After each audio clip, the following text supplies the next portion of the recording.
Partiya Demokratîk a Gelan HDP li Amedê bi duruşmeya çareserî emin li dijî şer û dagirkeriyê na xwe pêşandanek pêkanê. Çalakî li kada îstasyona pêkat. Dema gelê Amedê li kadê kom bûn, müzik dest pê kir û hêzên ewlehiyê xwestin ku müzikê kontrol bikin. Her wiha hinek pankartên Kurdî jî xwestin ku rabikin.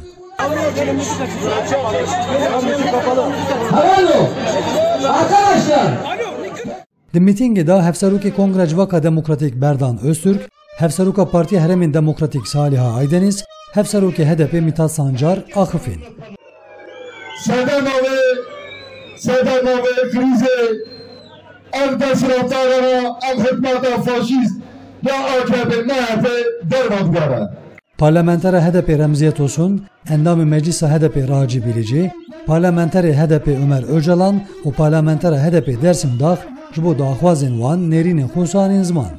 Çeroj xebatê me çareserî emin mîtîngayê me xebatê dikir gora heftekî deh rojê me dikir lê îro jî li vê dîsa berê wî xebatê xwedî derketina wî xebatê piştgiriya welatê ê digotin îrada Kurda şikestiyê, ê digotin me siyaseta Kurda tasfiye kiriye, ê digotin êdî ruhê Kurdîn Kurdistanî ji ola Rabiya qada Amedê binêre.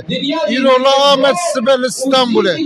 Gelê Kurd îrada xwe nîşan bide. Em li ve derene, gelê me ji li ve derê.